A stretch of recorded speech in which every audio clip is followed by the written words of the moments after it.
Deutschland. In English, we refer to this nation as Germany, a name given to the region by the Romans, who called the lands east of the Rhine Germania, Germania. The history of Germany is not necessarily the history of a single nation, but of a people administering German nations, a situation which is not only one of the ancient past, but even one which the German people have faced in our modern age. This nation's history is fascinating, impressive, and profound. However, much of it is overshadowed by more recent events. While the events of the First and especially the Second World Wars, with Germany at the center of both, are of major historical importance, we must also discuss the hundreds, in fact thousands of years of German history prior to these events to understand what Germany is in the big picture of things. In this documentary, we're going to do just that. Today, here on Fire of Learning, we're going to explore the history of Germany from its earliest beginnings to the modern age. The land we know as Germany was first inhabited by modern humans around 35,000 years ago. The Germanic peoples, however, arrived in the area nearly 3,000 years ago, as climate change prompted migration from their origins southward from modern Scandinavia and northern Germany. It is around this time that the Germanic languages and cultures began to become distinct from the people farther north. As they moved, they encountered and bordered other peoples such as the Celts, Slavs, Baltic peoples, and Scythians. Much of what we know of these early people and their lives prior to Roman contact comes to us from archaeology, linguistic analysis, and even genetic testing. Written records of the peoples of northern Europe in ancient times are scarce. The earliest few written accounts are fragments left from the fascinating yet mysterious man known as Pytheas of Massalia, a Greek explorer, in the 3rd century BC. More detailed descriptions come to us from the Romans, who, ever expanding, inevitably came into more direct contact. Very direct contact. One of the first main interactions between the Germanic tribes and the Romans was the Cimbrian War of 113 to 101 BC, sparked as tribes from modern Germany, known as the Cimbri, Teutones, and Ambrones, moved further south as their land farther north had become less hospitable. They would be defeated, but this would only mark the beginning of a long, intense relationship between Rome and the German tribes.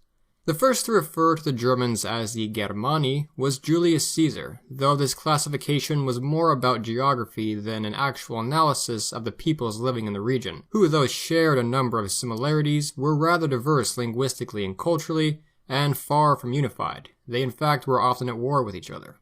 Those in Gaul were the Celts. Those across the Rhine River were the Germans. He described them largely as barbarians. They were a people who lacked towns and cities, and who depended on primitive subsistence agriculture, often leading very difficult lives in comparison to the Romans. They followed a form of paganism which was similar to others in Western Europe at the time, specifically to Norse mythology, with an emphasis on nature and the natural forces around them. They worshipped gods such as Mani, Tu, Woden, Thunr, and Frigg.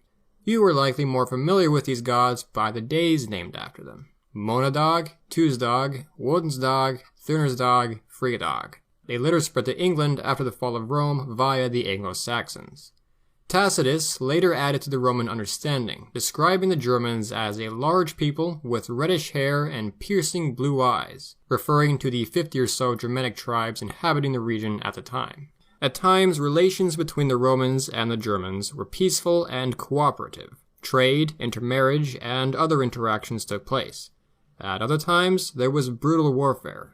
Under Augustus Caesar, the Romans would actually attempt to expand into Germania. The area, however, was a much harder region to enter and subdue than Gaul. The thick forested and marshy landscape were very foreign to the Italian Romans, and heightened their fears of the barbarian savages they thought were living within them. The lack of roads in major towns made the logistics a nightmare for a large Roman army. As they moved eastward, the Romans would begin encroaching on the Germans further. They would build settlements, such as Colonia and Aquae Grani, which would become cities like Cologne and Aachen, or Aix-la-Chapelle. The Romans attempted to quickly subdue the Germani, placing taxes on them, confiscating their weapons, replacing their old legal systems, and essentially taking some of them, particularly the sons of noblemen, as hostages. These boys were raised in Rome as Romans, largely with the hopes that they would return to Germania loyal to and cooperative with Rome. In the end, though, this process would come to backfire on the Romans. One of these Romanized Germans was a man named Arminius, known in German as Hermann. Arminius was taken and put into the Roman army, being the son of a Cheruscan chief. During a campaign into his homeland under Quintilius Varus, he would later defect to his native side and use his knowledge of the Roman army to ambush and defeat them. In September of 9 AD, the Roman army was ambushed by Arminius and an army of united German tribes near Calcresa in what is remembered as the Battle of Teutoburg Forest. Around 20,000 Romans were brutally decimated by the Germanic troops in one of the most significant battles in Roman history, if not the most significant. For the Germans, this was a great victory. Arminius was hailed as a great warrior, and in the eyes of some, is Germany's first hero. For the Romans, this was a horrible disaster. They withdrew their designs of the province of Magna Germania, preventing not only the Romanization of Germany, but even beyond. Arminius would continue to lead, perhaps envisioning himself as a future king of all the Germani, but he was murdered by political rivals before such a thing as a united German nation could come to fruition, and Germania returned to the disunited state it was in prior to these events. The main cause of this? The concept of Germania was a Roman invention, existing in the minds of Romans, but not in the hearts of the many different peoples living in the region, at least not yet. This would not be the end of the story of Romano-German relations, far from it in fact. In the 2nd and 3rd century AD, as Rome started showing signs of decay, the Germanic tribes began coalescing and expanding. These tribes would have a significant impact not only on Germany, and in fact not only on Europe, but the entire Roman Empire. The Goths, Vandals, Franks, Alemanni, Marcomanni, Bavarii, Angles, Saxons, Lombards, and so forth. The Goths would be the most troublesome to the Romans of these groups, raiding, pillaging, and destabilizing many parts of the empire. In the 4th century, as the Huns began moving westward, pressure was placed on the Germanic peoples, and they too were forced to move westward as the Huns spilled into the borders of modern Germany. The Romans, significantly weakened at this point, lacked the power to stop the massive waves of people crossing their borders and settling in their territories, and instead attempted to integrate them. Much of the army, in fact, would later come to be comprised in a majority by Germanic soldiers. The intention was for these foreigners to be Romanized. In many ways, they were. In the 4th century, the ones in Rome were Christianized and were introduced to the advances of Roman society. Around 350 AD, the Bible was translated into the Gothic language. Not exactly German, there was no German yet, but it is an ancient relative of German, and even English, which perhaps you can see in this comparison of text. The Germanic peoples who left behind their homeland were adapting, but they would not fully assimilate into the Roman Empire. Rather, they would replace it. As the Roman Empire fell, many of its successor states were formed by, or were taken over by, rulers from the Germanic tribes. These kingdoms would arise in many places, even as far as North Africa. Some of these kingdoms would disappear. The majority would not become Germanized, but rather the German rulers assimilated into the native population. But some, such as the Anglo-Saxon dominance in modern England, would be more permanent, having a lasting effect on the language and ethnic identity of the people on the island. Though never truly under Roman rule, and outside the main conflicts caused by their kin, Germania itself was still directly impacted by the fall of the Roman Empire. In the coming centuries, it would be thrown into conflict with Rome's successor states. From these conflicts, however, would rise further uniformity and cohesion among the Germans. Though considered a dark age for many reasons, the early medieval ages were a time in which we may find the roots of modern Europe, along with its cultures, languages, and ethnic identities. Germany is no exception to this. While the east of the modern nation was at this time inhabited by Slavs, in the west and south, Franks, Frisians, Bavarians, Saxons, Alemanni, and Thuringians were slowly becoming more recognizably Germans. The Franks are of considerable importance. They would unify their tribe and extend beyond modern Germany. Power was beginning to center around the Franks in former Gaul under Clovis I of the Merovingian dynasty, who became king of the Franks in 481. Clovis began to expand his domain with force into lands held by the last bastions of Romans and other Germanic tribes.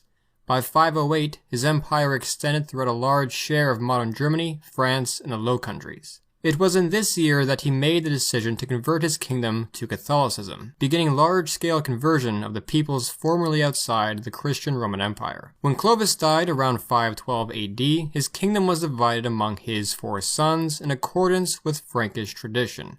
This process of division of lands among the sons of the Frankish rulers would impede the unified growth of their domain and the emergence of something like a true nation-state or even a true kingdom in a more modern sense for quite some time. And in fact, much of the situation of early medieval Germany is defined by this practice, which is called partible inheritance, as opposed to primogeniture, where the firstborn child gets about everything.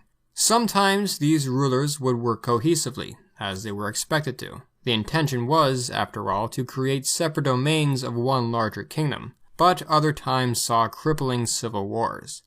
The Franks would continue pushing into Germany, but infighting would continue and the kingdom would eventually be divided into 3 regions: Neustria, Austrasia, and Burgundy, with modern Germany belonging mostly to Austrasia. Along with conflict between themselves, they were also constantly involved in wars with foreigners, including the westward expanding Slavs and Avars. Depending on the circumstances in the Frankish domains at the time, the Germans would rule with more or less autonomy. Paganism was still common in Germany itself, especially among the majority of the country outside Frankish rule, and there was yet to be a written German language apart from the aforementioned Gothic, which was being forgotten in favor of Latin. In 613, Clotaire II of Neustria reunited the Franks and established what is called the Mayor of the Palace to help with administration of the kingdom, in effect a kind of prime minister. Germany would continue throughout this period at the center of a dark age. The German peoples were caught in a power struggle between many competing forces on the continent, but were still united somewhat by a common culture and similar languages. By the 8th century, the Merovingians had become effectively puppet kings. The men with the real power were the mayors of the palace. In 718, Charles Martel secured this position. Charles the Hammer, as his name meant in Old French, is remembered most famously for his victory at the Battle of Tours, where he defeated the Muslim Umayyads, preventing nations such as France or even Germany from Islamic takeover. However, Charles would struggle not only with Muslims, but Germans as well. Before that battle, which took place in 732, he was involved in war against Bavarians, Saxons, Alemanni, and Frisians from 718 to 730. The Bavarians were often independent-minded and uncooperative, not something that would change anytime soon, and the Saxons were pagans who frequently raided Frankish territory. In 751, the veil was officially taken off by Martel's successor with the support of the Pope. Charles Martel's son, Pepin the Short, deposed the last Merovingian king Childeric III. With the end of the Merovingians came a new dynasty, the Carolingians. Pepin would rule for 10 years. His most major contribution, which would have a permanent effect on Europe, was the Donation of Pepin, which was essentially a land grant to the Pope, which would be known as the Papal States. However, it would be his son who laid the foundations for much of modern Europe, including the German nation-state, and he is remembered for no less than this achievement, often called Pater Europae, the father of Europe. He is referred to as Charles the Great, Karl der Grosse, or Charlemagne. Charles united both halves of the Frankish Empire in 771 when his brother Carloman died of natural causes. Almost immediately, he set his sights on expanding into Germany, where he would come into contact with one of his greatest foes, the restless pagan Saxons, led by rulers such as one called Widukind, which meant forest child. Back then that implied something fierce, more like a wolf, as opposed to, freedom flower child. In 772, Charlemagne invaded Saxony, subjugating one of the many tribes and desecrating pagan religious monuments, such as a hollow tree known as Irminsul, which the Saxons believed held up the sky.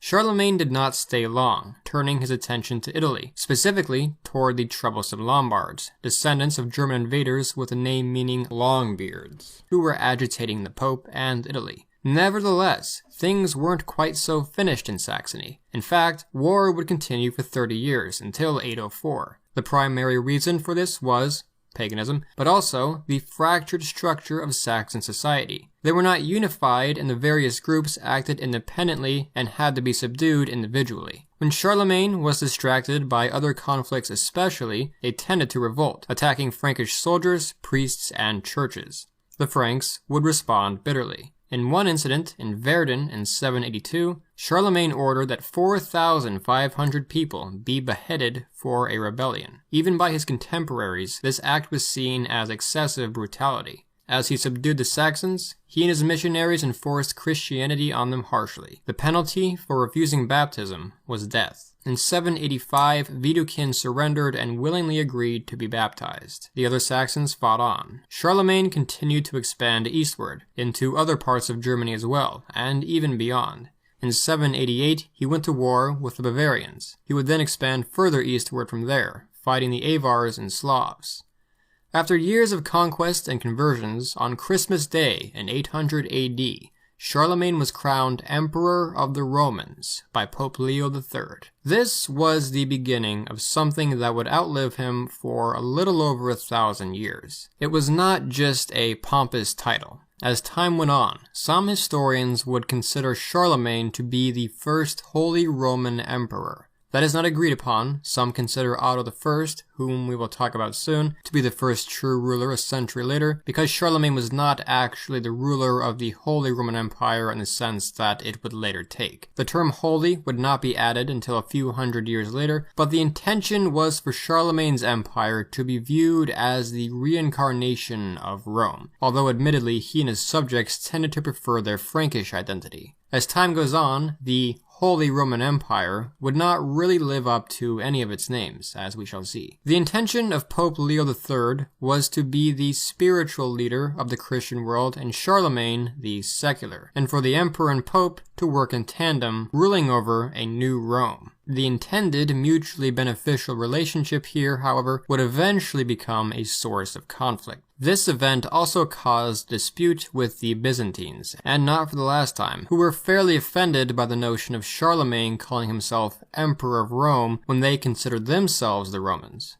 Remember, of course, that the Roman Empire only fell in the west. The east, or the Byzantines, had continued, and were still standing strong.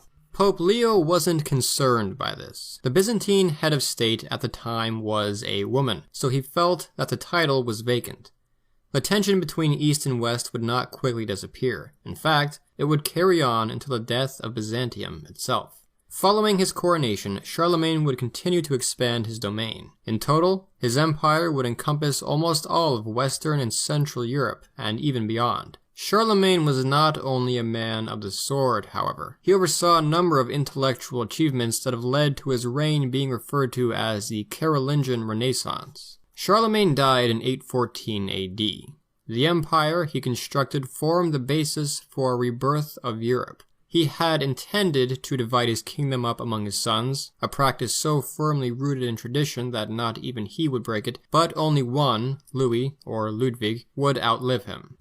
While it may seem as though having one heir would hold the empire together, Louis the Pious would not rule as strongly as his father had, and would often have to struggle to keep the empire together against an array of enemies assembling from outside his empire, and even against his own sons. Louis was not a harsh ruler, but he was, quite simply, not the right man for the times. In fact, he is said to have wanted to have been a priest rather than an emperor. He died in 840 AD after a series of external and internal wars. He had tried to leave the empire to his eldest son to prevent the collapse of Christian Europe, but his other sons rebelled successfully against this decision. 2 years following the Battle of Fontenoy in 841, the kingdom was divided into three with the Treaty of Verdun. Charles the Bald would rule the western portion, Lothar the lands in the center, and Ludwig the lands in the east, specifically the regions east of the Rhine and north of Italy, Bavaria, Franconia, Saxony, and Swabia. This event is considered a very significant milestone in German history. East and West Francia, now with different languages and cultures, would be basically permanently severed, and were on a path to develop into separate nations. France, and Germany. Ludwig would later receive the old Roman title Germanicus, which meant conqueror of the Germans. Ludwig is promptly known as Louis the German, or Ludwig der Deutsche in German, or Ludwig the Mainz in Czech. At this time, as the German identity was in a very important stage of coming together, the peoples of Europe disagreed on what exactly to call this variety of people with similar cultures and languages. This issue was never really resolved, and today there remains a variety of names for Germany in different languages which are seemingly unrelated. This Treaty of Verdun, while it provided stability, would not end the conflict between the three brothers permanently, and fighting would continue on and off. In fact, after Charlemagne, Germany's history for the next few centuries would be marked by constant conflict. Germany, or East Francia, would be surrounded by rivals, at various times fighting Norse Vikings, the Slavs, which would later include groups such as the Moravians and Polish, the Magyars, now on Ludwig's doorstep, the Northern Italians, the Saracens, or Muslims, the Byzantines, and the West Franks, or later the French, to name the main ones. Arguably, East Francia's biggest enemy, though, was itself. Divisions among family would constantly fracture and divide the land, threatening its very existence for centuries. It was not long before the kingdom of Middle Francia would be broken apart. It was the least stable of the three, and had even less cohesion than that of early France and early Germany, which, though facing division, had at least similar languages and ethnic groups. Many different ones were forming in an awkwardly formed territory now encompassing the Netherlands down to Italy. The territory of Lorraine, however, between modern France and Germany, is a corruption of Lotharingia, and this region still carries the name of Lothar, which is more obvious in the modern German name Lothringen. Ludwig and Charles eventually seized Lorraine and divided it in the Treaty of Meissen. This would not solve the dispute over the region, though. In fact, it would be a constant cause of conflict for over a millennium. Ludwig the German died in 876, and, as you probably expect at this point, his kingdom was divided among his sons, Ludwig the Younger, Carloman, and Karl, who would, sometime later, be known as Karl der Dicke, or in English, Charles the Fat, who, actually, briefly reunited Charlemagne's empire and became Holy Roman Emperor. Not so much because he was a great conqueror, but because every other heir in Germany and France had died. Karl would be the last to rule over a united Frankish empire. In the 860s, the Magyars had finally reached East Francia, raiding the territory mercilessly and centering their power not far away in the modern nation of Hungary, which the Magyars would later be responsible for founding. Much of Karl's reign was spent dealing with them, as well as Vikings, whose raids by now reached the city of Aachen, in which Charlemagne had centered much of his empire and where his palace was built, as well as Paris and the Rhineland. Things were not going well for Karl. His rule was brief. His lifelong struggle with sickness and epilepsy made ruling over an uncooperative empire difficult, and he was deposed by his nephew Arnulf in 887. Arnulf would not be able to claim the entire kingdom, however, and the Frankish Empire split apart, this time permanently. The divides between the two halves were too great to seal by now. Arnulf merely retained the German area of the country, East Francia. Importantly, Arnulf did not merely take the throne. He was elected by the nobility to be king. The concept of electing leaders in Germany dated back to ancient times, and, as we shall see, did not disappear anytime soon. Arnulf's reign would be marked by unsuccessful wars with the Slavs, Vikings, Moravians, and Magyars. He died in 899 and was succeeded by his 6-year-old son, Ludwig the Child, who would only live to the age of 20. Throughout Ludwig's reign, every corner of Germany was ravaged by the Magyar horsemen. Furthermore, the dukes of the various regions or duchies of East Francia asserted more independence, threatening to break the kingdom apart. Ludwig the Child died in the year 911 as the last Carolingian king. The Germans had to focus on their own affairs, and elected a king from outside the Carolingian line rather than respect Charles the Simple, King of France's claim to the throne. One such affair was the Magyars, who were a more major threat to the Germans than the Vikings, which France was focused on. Conrad, Duke of Thuringia, was elected to be their king. The election of rulers was resurfacing as a common trend, and it is here where we begin to see the complex political structure of what would be called the Holy Roman Empire arise, although Conrad did not receive the title of Emperor of Rome. That had gone to rulers in Italy at this point. becoming essentially a reward the Pope gave out to any ruler who would help him. Conrad, though king in name, did not have much authority over the dukes who made him king, and he would struggle to assert his authority throughout his reign, often fighting both his subjects and foreigners alike. He was more like a Grand Duke than king. This power struggle between the monarch and nobles of the semi-autonomous states that put him there would be another feature which would mark the Holy Roman Empire's existence in the long run. Conrad would actually be severely wounded fighting the rebellious Bavarians, and on his deathbed he proposed to his brother that Heinrich, the Duke of Saxony, should be the next king. Heinrich was an enemy of Conrad, but Conrad knew he was the man that could hold the nation together. Conrad died in 918, and the nobles appeared to agree with him, electing Heinrich as their next king a few months later. Heinrich, known as Heinrich der Vogler, or Henry the Fowler after his hobby of falconry, was the first native German to be king of Germany, beginning the Saxon dynasty. The threat of the Magyars was an immediate concern of Heinrich upon his rise to power. Though initially facing defeat against them, he eventually had a stroke of luck, defeating the Magyars and taking the son of their leader prisoner. In exchange for the Magyar prince's release, he demanded 10 years of peace. The brief ceasefire allowed Heinrich the opportunity to continue war with the Slavs, train his infantry, and build fortifications around his domain. In 932, when the Magyars returned, he defeated them at the Battle of Riada, dealing a major blow to them. Heinrich was a great ruler militarily, but he never consolidated power politically in a form of absolute rule either. Germany persisted as a kind of confederation of semi-autonomous duchies over which he had limited power.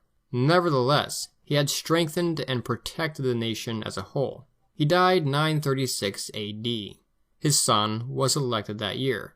Importantly, Heinrich did not divide his domain among his sons, despite an opportunity to do so, leaving it all intact to his successor. His son, Otto, would reign for nearly 40 years. In that time, his achievements in building the German nation and the Holy Roman Empire would earn him the title the Great.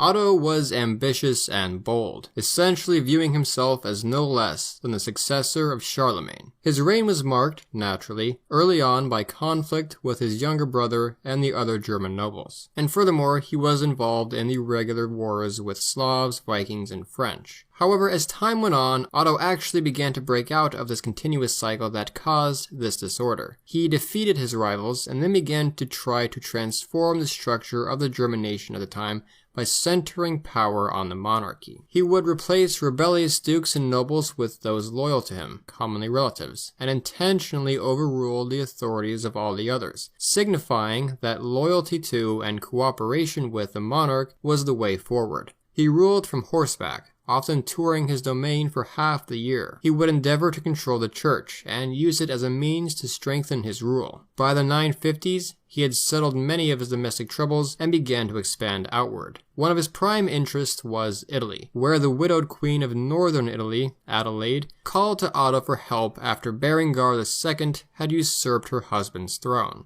Otto crossed the Alps in 951, where he took the city of Pavia. He would in turn marry Adelaide, his second wife. This second marriage angered Otto's son from his first wife, Liudolf, especially when she bore him a son, who threatened Liudolf's succession. Outraged, he would rebel against his father in 953 alongside other frustrated nobles. The rebellion spiraled out of control, and the situation was exacerbated when the Magyars moved into Bavaria. Liudolf would later become cooperative with the Magyars. It was not long before the situation began to threaten Otto's reign itself, but it would be abruptly ended in 954, partially because so many nobles felt that an alliance with the Magyars was excessive treachery. Otto, at times a very merciful ruler, forgave his son for all his crimes. With the domestic situation finally stable, Otto now turned his attention to the invading Magyars. In the spring of 955, war with the Magyars would resume, but Otto would defeat them on multiple occasions throughout the year. On August 10th, the two sides were squaring up for a major battle,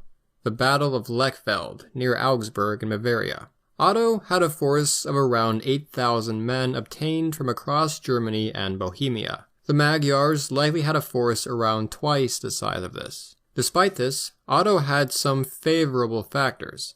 The battle was to take place on a narrow plain between two rivers. The Magyars were not as accustomed to fighting pitched battles. They were horse archers who preferred hit-and-run tactics. Despite the swarm of arrows that rained down on the German troops, they were no match for Otto's heavy cavalry, the predecessor of the medieval knight. They destroyed the Magyars in this battle, dealing a fatal blow to them. Following this, the Magyars gave up on their raiding of Western Europe altogether. That same year, Otto would lead his forces to victory against the invading Slavs and pushed further into their territory. His victories over the foreign pagan invaders led to many viewing him as the savior of Christendom. Things were beginning to go smoothly for him when, in 958, trouble in Italy returned with Berengar. Otto intervened, and by 962 he had taken much of northern Italy for himself, effectively conjoining northern Italy and Germany. That year, the Pope would bestow upon him the same title which had been given to Charlemagne, Emperor of Rome. Thus, as a result of this, what would later be called the Holy Roman Empire began, or continued. It is debated, but regardless, this was the beginning of a new age for the kings of Germany, as the First Reich, with Otto as the first German to hold the title. His empire throughout the centuries would be regarded not as an empire, but as the empire, not a state within Christendom, but the true Christian state. Almost immediately, however, conflict between the Pope and Emperor began, and Otto had John XII deposed and replaced. This would temporarily help things, but Otto would struggle with the papacy and Italy for the rest of his life, and would even have to end up ruling from Rome at certain points to stabilize things. Italy, however, would seldom in the empire's history be happy under the rule of the Teutons, and would always be distant. To try to ease relations with the Byzantines, who were again jealous of the title of Emperor of Rome which he had taken, Otto's youngest and sole surviving son and heir, also named Otto, at this time 16, would marry a Byzantine princess, Theophano, the emperor's niece, who was at this time 12. Otto would die the following year in 973. Otto II became king immediately thereafter, his position secured even before his father's death, as the nobles elected him king with Otto I breathing down their necks. Much of his reign was marked by domestic conflict which arose without his father there, as well as war with the Danes, French, Arabs, Slavs, and Byzantines, but when he died suddenly at the age of 28 from malaria, his young son, who would be Otto III, was elected and crowned. Despite the issues facing the empire and an attempted usurpation, the crown would successfully pass to Otto III when he was of age in 994. Otto III, though young, was exceptionally bright, and he envisioned himself as the true ruler of Christendom, the one who would truly revive the Roman Empire. In January of 1002, however, at the age of 21, he died while suppressing rebellion in Italy of a strange, sudden fever. Otto III had died unexpectedly without having been married and with no children. Whatever future he envisioned, along with the stability that the Ottonians and their subjects had brought to the empire, would now be challenged as multiple contenders bickered for the throne. Eventually, his cousin, Heinrich, Duke of Bavaria, would become king in a complicated and heated contention in which rivals once more went to war. But he became Heinrich II in 1002, King of Italy in 1004, and Holy Roman Emperor in 1014.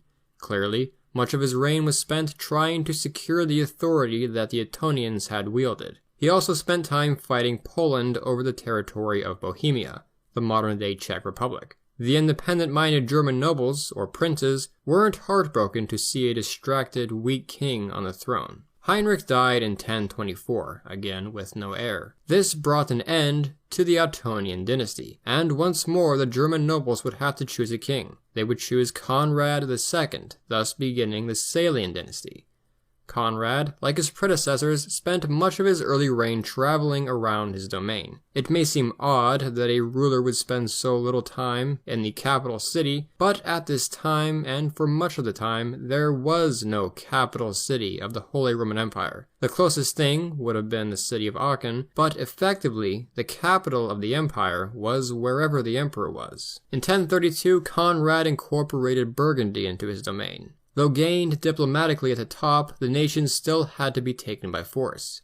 Burgundy, along with the kingdoms of Germany and Italy, would form the base of the Holy Roman Empire, along with Bohemia, although that is a different story. The Holy Roman Emperors, though losing power slowly, were still, at the time, perhaps the strongest men in Europe, but their power would soon be challenged again, as the seeds of an inevitable conflict planted as far back as Charlemagne begun to sprout, a power struggle between the emperor and pope, remembered as the investiture controversy. As you recall, the practice of using the church to keep a grasp over Germany and the whole empire dates back quite far. In a country struggling with unity, the church was a centralizing, unified force. Bishops typically held similar power as the German princes. Up to this point, positions of power within the Church of Germany weren't handed out by the Pope. They were handed out by the emperors to ensure the church's loyalty to him. At times, the emperor even felt he had the power to install or depose popes. In turn, though,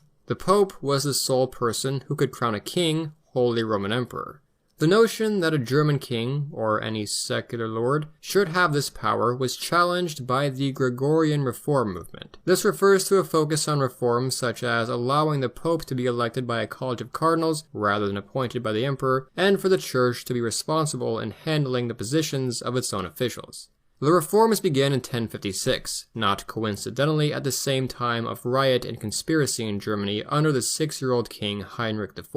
The situation escalated in 1075 when Pope Gregory VII issued the Dictatus Papae, asserting that the church was founded by God, that the Pope alone can depose or instate bishops, and that he may even depose emperors. Heinrich IV was not interested in complying with a list of rules that would undermine his power. He sent the Pope a letter, making his intentions quite clear that he intended to remove him. Pope Gregory, though, was prepared. He soon announced that Heinrich IV was no longer king, and excommunicated him from the church. Heinrich prepared to move south to depose the Pope, but he was prevented from doing so by native unrest. His discontented subjects leapt at the opportunity to legally rebel against him, and he was grounded by civil war with his subjects who had the support of the Pope. Fearing defeat in 1077 at the city of Canossa, in the famous Walk to Canossa, Heinrich marched barefoot in thin clothing through the snow to see the Pope, where he waited and fasted for 3 days at the castle gates until Pope Gregory finally received him. This act was humiliating, to say the least. Heinrich's predecessors could make or break a pope with a wave of their hands. Now, here he was begging to one for his kingdom. Nevertheless, Heinrich was forgiven, and his excommunication was lifted. His relationship with the Pope had been improved, but the German nobles weren't so forgiving. Rather, they had designs to continue the Great Saxon Revolt, as it is called, and elect a new king, Rudolf von Rheinfelden. The revolt would continue, and in 1080 things seemed to get worse when Pope Gregory took the side of Rudolf and excommunicated Heinrich again. This time, however, Heinrich was prepared, and he received a stroke of luck. Rudolf would die that year. The following year, with the rebellion waning, he invaded Rome. As Heinrich marched further, the Pope was forced to call on a new ally, recruiting the Normans, who had recently occupied southern Italy. In 1084 they came to his rescue, but when the populace of Rome revolted against Norman occupation, the Normans plundered and burned much of the city. Pope Gregory had won their support, but now Rome opposed him, and he had to leave with the Normans to return south, where he died a year later. Heinrich thus elevated his choice for Pope, Clement III, who crowned him Holy Roman Emperor. This would not end the conflict, however, and in fact the conflict would not end until 1122, when Heinrich's son, Heinrich V, who had often opposed his father in fact, signed the Concordat of Worms with Pope Calixtus II. The Church had effectively won its right to greater power and independence. This conflict dealt a great blow to the Holy Roman Empire. It saw the power of the papacy grow and the power of the empire begin to weaken. As the nobility had resisted the power of the monarch for so long in Germany, Germany that contradicting him was commonplace. The concept of separatism was greatly favored in northern Italy, and to the west, amid this chaos and insubordination, the English and French were beginning to supplant the empire's position as the leading power in Europe. Though the Church had gained an upper hand, and though the title of Holy Roman Emperor was still not an inherited title, rather one granted solely by the Pope, it would not be the end over the debate of who was ultimately more powerful, Emperor or Pope. As we get into this period of history, I suppose I should preface the Holy Roman Empire to try to make it clearer to understand. A lot of people find the history and structure of the Holy Roman Empire to be bizarre and confusing, and if it seems that way, it's essentially because it is. Even foreigners around it at the same time remarked that it was excessively complicated and confusing. We of course saw the Ottonians trying to consolidate power around the monarchy, and the Salians held a good degree of power until the investiture controversy as well, but this problem of a lack of centralized authority does not get much better over time. In truth, except for a few intervals, it gets worse. The emperors don't really wield true unchallenged authority over everyone. They are in regular conflict with the nobility and other forces of power in the country, like the church and cities, and this feature kind of prevents it from unifying into a cohesive nation-state.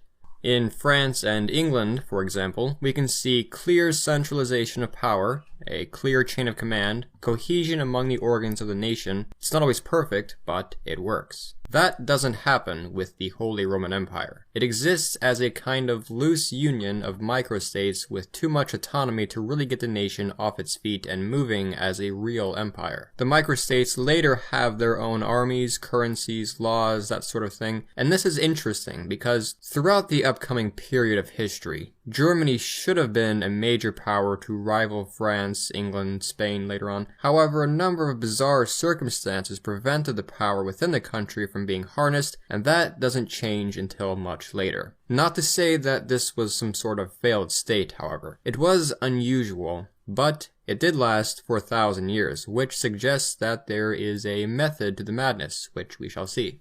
As the Christian world came under threat by Islamic dominance of the Holy Land around the same time as the investiture controversy, Germany, finding itself greatly wounded by these events, participated very little in the First Crusade. Rather, it fell in a period of relative isolation. In 1125, Heinrich V died childless as the last ruler of the Salian dynasty. Accordingly, Conrad of the Hohenstaufen dynasty eventually came to the throne after attempts to prevent him and an interregnum. In 1152, Conrad's nephew Friedrich was elected king. One of Friedrich's first acts was to begin campaigning in Italy, subduing the independent-minded northern Italians, the Milanese in particular. Eventually, he reached Rome, where he was crowned Holy Roman Emperor. While in Italy, Friedrich would be given a name by which he is better known to this day, Redbeard, or, in Italian, Barbarossa. Shortly thereafter, Barbarossa married Beatrice of Burgundy, securing his rule over all three main components of the empire once more. On their wedding, they engaged in a ritual which today may seem unusual to us. Their marriage, which was a greatly political event, was consummated in front of many important figures and foreign representatives. Thankfully, the details of this event were meticulously recorded, which I shall now narrate to you. Barbarossa would spend much of his rule struggling with Italy and the Pope Alexander III. This struggle, in fact, was to lead to the placement of holy in the term Holy Roman Empire, or Sacrum Imperium Romanum in Latin, Heiliges Römisches Reich in German. The term holy was not meant to show fidelity to the Pope. Rather, it was added to show independence from him, implying that the position of emperor was not some reward from the church. It was a position handed by God directly to the emperor, without the Pope's involvement. Barbarossa would campaign in Italy 5 times. He had goals to extend control all the way to Sicily, but in the end he was defeated by the Lombard League, an alliance of many rebellious states of northern Italy as well as the Pope, Venice, Sicily, and the Byzantines, at the Battle of Legnano. Barbarossa would also have to deal with power struggles at home as well. His cousin, Heinrich der Löwe, Henry the Lion, Duke of Bavaria and Saxony, was an increasingly powerful individual. In his territories, he was keenly interested in founding cities and expanding his power. One such city, in Bavaria, was a town called München, home of the monks, today the city of Munich, which remains as Bavaria's capital. Along with Bavaria and Saxony, Heinrich the Lion also pressed east into Slavic lands. A holy mission to convert the Slavs and Baltic peoples, the last European pagans, to Christianity also presented an opportunity for Germans of all social status to expand eastward into sparsely inhabited and undeveloped lands. This expansion, which would last for centuries, is collectively referred to as Ostsiedlung, the East Settling. The Ostsiedlung would soon evolve into a lesser-known chapter of the Crusades, one which prominently featured Germans and Germany, the Northern Crusades, as well as Danes, Swedes, and Poles. Heinrich the Lion's power would increase to the point of him being able to challenge Barbarossa, even refusing to campaign with him in Italy. Barbarossa, viewing this as treachery, stripped him of his titles and exiled him for some time to England. This did not solve the lack of cohesion among his nation at home and abroad that he was facing, however. Barbarossa's last campaign would be the Third Crusade, where he endeavored to reclaim the Holy Land from the Muslim invaders in tandem with the French King Philip Augustus and the English King Richard the Lionheart. Before he could reach the Holy Land, however, in 1190, Barbarossa fell off his horse into a river where he drowned to death. He was succeeded by his son Heinrich, who became Heinrich VI. He would rule for 7 years, during which time he expanded the empire all the way to Sicily, a territorial claim which concerned the Pope. He died in 1197. His son, Friedrich, was only 3 at the time, and the throne became disputed as 2 kings were elected. Heinrich VI's brother, Philip I, and Heinrich the Lion's son, Otto IV. Civil war erupted and continued until Friedrich II came of age. When he did, he won the Pope's support by promising to let go of Sicily, and became undisputed king in 1215. He won the support of his nobles by doing what his predecessors had struggled in vain against, granted the nobility further rights and independence. Friedrich is remembered as a rather bright, in fact, intellectual king. Friedrich Nietzsche would later refer to him as the first European. Speaking of Sicily, despite his promise to the Pope, he did not release it. He was actually able to form a strong, effective, centralized government there. This angered the Pope. Furthermore, Friedrich was crowned promising that he would embark on a crusade, which he had thus far failed to do as well. In fact, his hesitation to embark on the Fifth Crusade is often cited as the reason for its failure. Friedrich would be excommunicated 4 times throughout his life in his struggles with the papacy, even being called the Antichrist on one occasion by Pope Gregory IX. Friedrich would embark on a crusade, however. 2, in fact.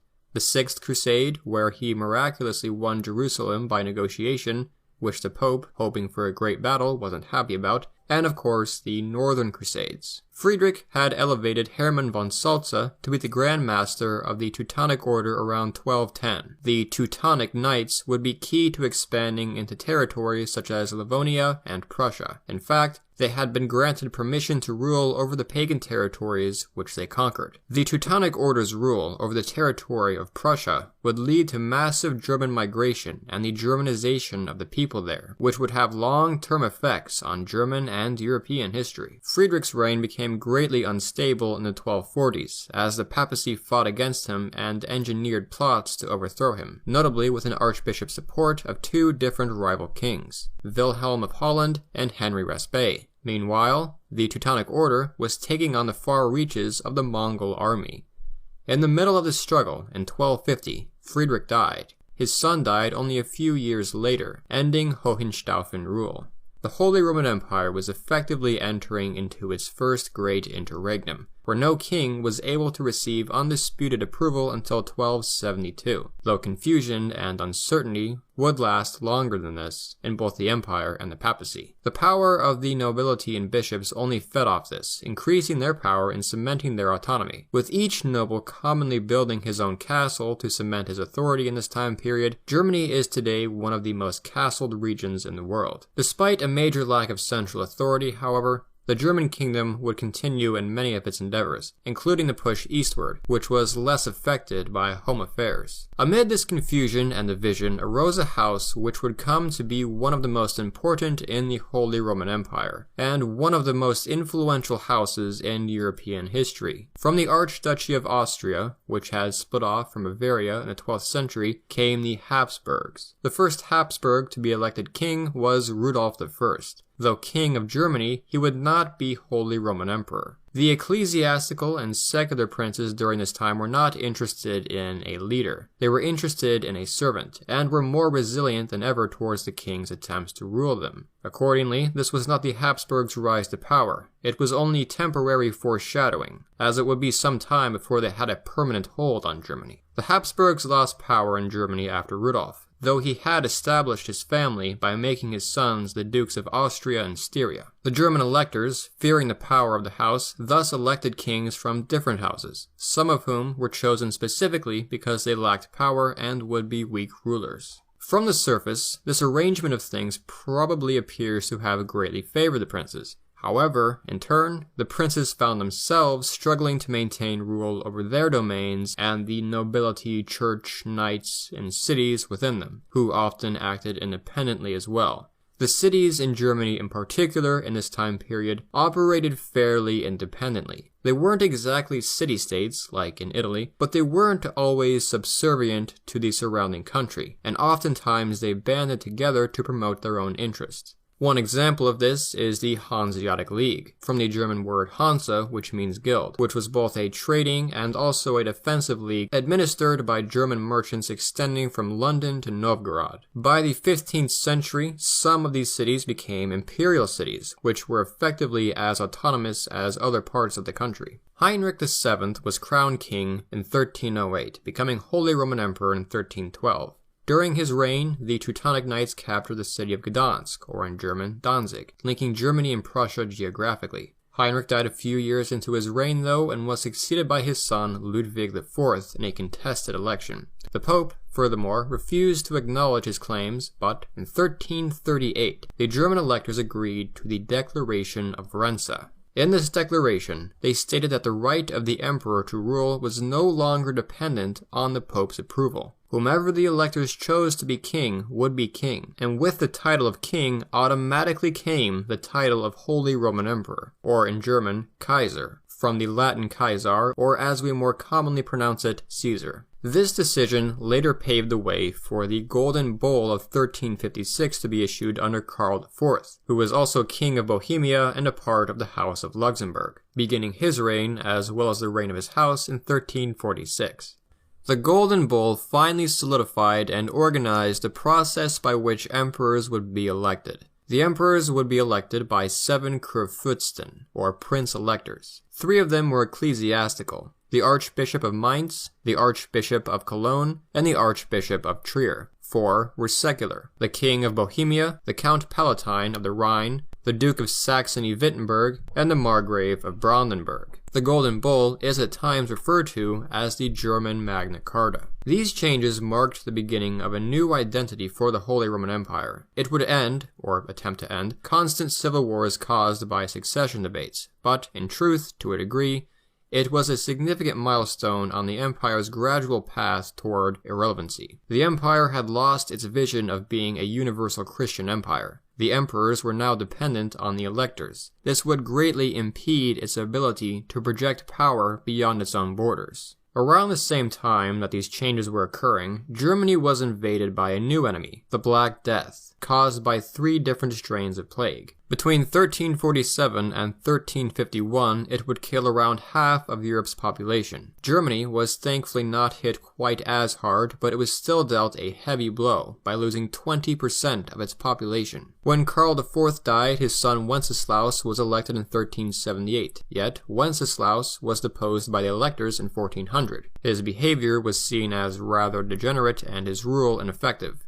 though he did remain king of Bohemia. He was replaced by Ruprecht III. As long as Wenceslaus lived, however, Ruprecht's reign was contested, and domestic conflict was a feature throughout his reign. On the verge of civil war in 1410, Ruprecht died, and though Wenceslaus wanted the throne, it would pass to his younger brother. Sigismund. Sigismund was a bright and energetic man, and was in fact already king of Hungary. He had spent considerable time campaigning against the Muslim Ottomans as the head of the Order of the Dragon. Sigismund's early reign was marked by handling a large number of affairs. He would go to war with the Venetians, he would be very much involved in the Teutonic-Polish wars erupting to the northeast, and he would help end the Papal Schism, a dispute which had divided the Church among 3 competing popes. He would do this with his suggestion of the Council of Constance. At the Council of Constance as well, the matter of a Catholic priest named Jan Hus was addressed. Jan Hus was a Bohemian, or Czech, reformer who had wanted to change the behavior and practices in the Catholic Church in a time when its schism was deteriorating its image. Hus wasn't tolerated, and he was burned at the stake in 1415 in Constance despite Sigismund's vow of protection. This would not end the discontent, however. Rather, it would enrage it, as many Czechs had favored Hus and viewed him now as a martyr. Public unrest brewed in Bohemia, which evolved into civil war. In 1419, Wenceslaus died and Sigismund came to the throne of Bohemia as well, declaring that he would drown all the Hussite heretics. In 1421, the Pope escalated the situation by calling a crusade against the Hussite Czechs. The Hussites weren't pushovers. The conflict that was emerging would last for years, and they in fact took the fight to Germany, Hungary, and the Teutonic lands, where they allied themselves with the Polish in the Polish-Teutonic War of 1431-35. The Hussites themselves, however, soon split into separate branches, and the Utraquists, the more moderate of the two, were victorious. The war ended in 1434 with a mix of results. Neither side was really victorious. The Hussites were reincorporated into Bohemia, but they were allowed to continue practicing some of their religious beliefs. Sigismund died the following year. His successor would be Friedrich III, from the House of Habsburg. Another house, the Hohenzollerns, had gained power in Brandenburg, Prussia. With the compromise between the Hussites and Catholics, more radical church reform would be delayed by a century. But it was coming. Reform, which would rock Christianity and Europe to its core, would be sparked under a German monk named Martin Luther. In the next video, we will see where all this leads, and learn how Germany copes with the rise of Protestantism and later, the beginnings of modern Europe. We will explore the roles of the Austrian and Prussian empires, Napoleon's empire, the unification of Germany, the world wars, and the modern nation of today. I hope you've enjoyed this video. If you'd like to stay up to date with part 2, as well as to see other videos I've made, such as these documentaries here on history and science, and other upcoming videos, I'd encourage you to check out Fire of Learning and subscribe. To help support the costs of production, Fire of Learning does take donations on Patreon, the link to which you can find in the description. The Patreon was down for a little bit, but it is now back up, and I would like to take a moment to thank Chris Yates, Jonathan Trillo, and Marek Stephenson for their support. Also, by the way, we are now on Instagram, so hey, follow us there. Danke for watching.